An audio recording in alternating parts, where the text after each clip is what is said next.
Marshall, Carter, and Dark, Limited. If you've been following this series up to this point, you've learned about a number of different groups and organizations within the SCP universe. There's the SCP Foundation itself, of course, and their goal of containing and researching the anomalous in order to protect the status quo. There's the Global Occult Coalition, who share similar goals to the Foundation, but care less about containing anomalies if they threaten the safety of mankind. There's also the Church of the Broken God and the Sarkic cults, who blend the anomalous with religion as part of a vast war for the sake of the planet. But now we get to Marshall, Carter, and Dark, who utilize anomalies not for altruism or some grand goal, but simply for profit. Much like anything perceived to be rare and valuable, there are those who would profiteer off of it, and anomalies are no different. mc&d have been involved in a large number of anomalous objects known to the Foundation, so this video will go over their basic history and some of the notable examples. So, a big question might be who exactly are Marshall, Carter, and Dark, the individuals who presumably founded the organization. Once again, the lack of canon rears its head, and the three individuals are hardly public figures, so it's not an easy question to answer. The Wills and Ways series of tales presents them as Amos Marshall, Ruprecht Carter, and Percival Dark, and they have extended their lives anomalously by decades at least. It's occasionally referenced in a few tales and articles that Dark is the true founder of the organization, and is far older and more mysterious than the other two, although, again, this is not necessarily true. SCP-2463 and the accompanying documentation discuss 6 small bronze horse statuettes that have the capability of converting any water from a natural source into petroleum. These statuettes apparently originate from the 3rd century, when Roman Emperor Valerian, while captured by the Persians, contacted an individual known as D. Mercator, implied to be Dark, and asked for something that would utterly destroy his enemies. D. Mercator contacted one of his sources, who supplied the 6 statuettes, but Valerian died before he could utilize them. Mercator wrote a letter to Valerian's son, the current emperor, informing him of his father's business deal, and telling him that the statuettes will be held by Mercator's organization unless he could pay a sum of 60 million gold coins, an exorbitant amount. The documentation shows that this amount was never paid, and so the statuettes were sold and repurchased a number of times to different individuals, such as one of the founders of Baghdad, before being eventually confiscated by the SCP Foundation. Regardless of how Marshall, Carter, and Dark came together, they've certainly been doing this for some time now, and they've managed to keep their identities and operations pretty secretive. But what are their operations?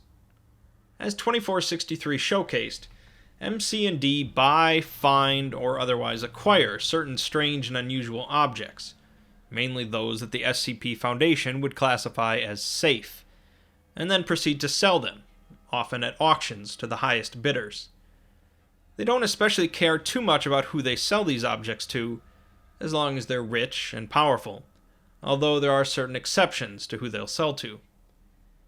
The documentation for 2463 shows mc&d bidding on one of their own items to prevent the Mana Charitable Foundation from purchasing it, as they likely wanted to take it out of circulation. The MCF is an organization that uses anomalies to try and benefit the world. The Serpent's Hand present a much larger threat to their operations, however, a group devoted to spreading awareness of the anomalous and taking down the veil of secrecy.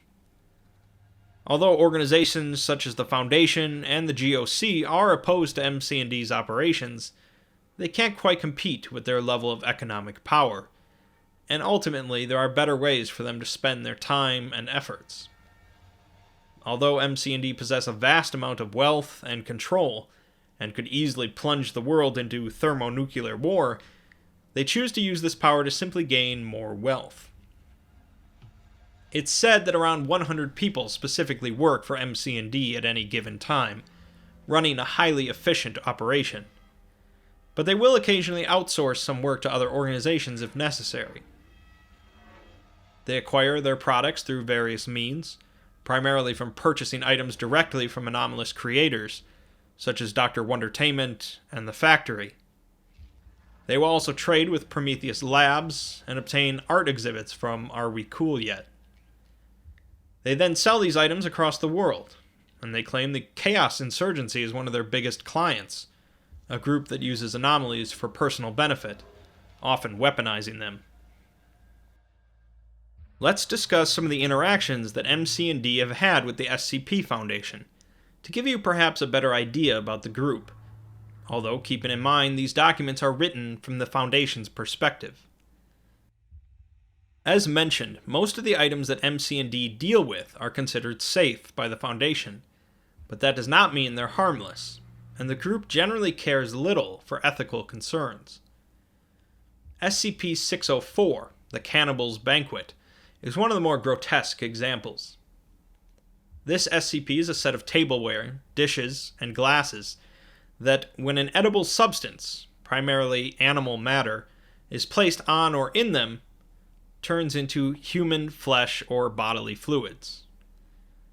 The transformation will be the closest approximation between the two, so fleshy steaks will become cuts from a human thigh, and red wine will turn into human blood. These transformations are limited to the size of the dish, so most pieces will transform into an infantile equivalent, such as chicken wings becoming tiny burnt infant arms. Placing items vertically on the dishes does allow for larger growths, such as placing a snake upright on a dish and it turning into a human throat and mouth. Marshall, Carter, and Dark acquired the item from a secluded monastery that was using it to practice the rites of communion, believing it to be the body and blood of Jesus Christ. After MC&D acquired it, they began using it as an exhibit in a restaurant, offering it to certain members as a chance to safely test the waters of cannibalism. Another trait of SCP-604 is that if any still living material is placed on its surface, it will transform into a moving human body part, such as a starfish turning into a six-fingered baby's hand that can flex its fingers. This phenomena was highly desired by MC&D's clients, and so kittens, puppies, and small monkeys were often used, with continued efforts on their part to create a human head capable of intelligent speech. Another example of their morals, or lack thereof, is SCP-1660, Unearthly Forest. 1660 is a relatively small parallel universe, accessible only by lighting a special decorative lamp and stepping through a gate the smoke produces. The universe seems to consist of a large forest, surrounded by an extremely durable wall around and below it, and the sky above it seems to contain a layer of highly dangerous gases. The forest is filled with different flora and fauna, some familiar to our world, such as brown bears and deer, and other things unique to 1660, such as cougar-like creatures capable of echolocation, and some sort of bioluminescent armored cross between a reptile and a mammal, 2 meters in length. These creatures possess forepaws jointed like human hands, and are also sapient, having created simple tools, fire, and their own language. Their cave paintings seem to show images of them being hunted by humans, and then another set of humans that saved them, wearing the SCP Foundation symbol. It seems that MC&D was using 1660 as a hunting grounds for clients, and now the sapient creatures worship the Foundation as their saviors. MC&D aren't always morally bankrupt madmen focused solely on profit, however, as SCP-2501 shows. 2501, the Claw, is a large mechanical gauntlet seemingly created by Russians prior to the 1960s, and its functions are permanently turned on, with no way to alter or disable them. When an individual wears the gauntlet, they are capable of exerting immense pressure on any object within sight, simply by holding the gauntlet in front of them and squeezing the claw so that the object is between it. This pressure is capable of crushing a soup can from a meter away, flattening a tank from 200 meters away, and potentially even crushing asteroids or planets. How mc&d acquired this item is unknown, and they apparently sold or lended it to a few clients before deciding it was simply too dangerous. Rather than risking a wealthy individual try to flatten the sun, they shipped it off to the SCP Foundation for safekeeping.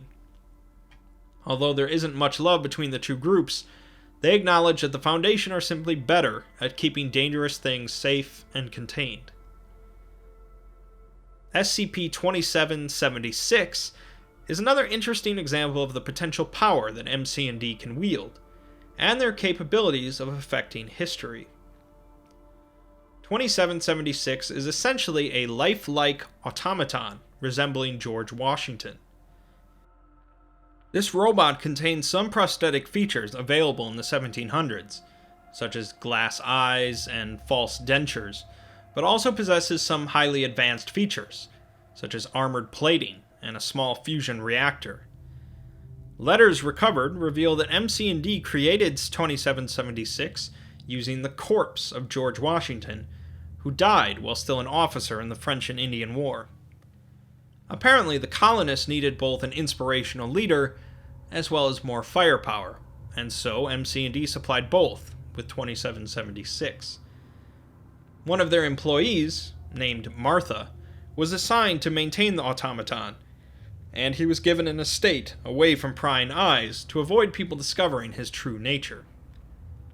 After winning the Revolutionary War, 2776 was put into a standby mode until he was recovered in 2007 by the SCP Foundation. 2776 was not aware of his mechanical nature, and eventually broke containment after watching a television program describing a buyout of an American company by a British company. His core began emitting massive amounts of gamma radiation, and he killed everyone in his path as he moved towards London, until he was recontained. It's hard to look at Marshall, Carter, and Dark and see them as anything close to good, but it is easy to see them as realistic, at least as far as an SCP universe is concerned. Merchants taking the rare and valuable and finding a profit with them have existed for thousands of years, and it makes sense that anomalies would be no different. While the SCP Foundation and the GOC will continue to raid mc&d facilities and reclaim objects, they don't make a grand effort to wipe them out either. Perhaps this is because of instances like SCP-2501, where they know that there are worse groups for anomalies to end up with, and hope mc&d still bring the really dangerous items to them.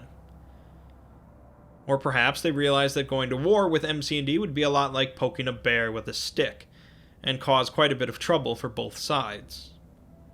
Either way, mc&d have dealt with the rich and powerful for a very long time, amassing quite a fortune. And as they say, money makes the world go round.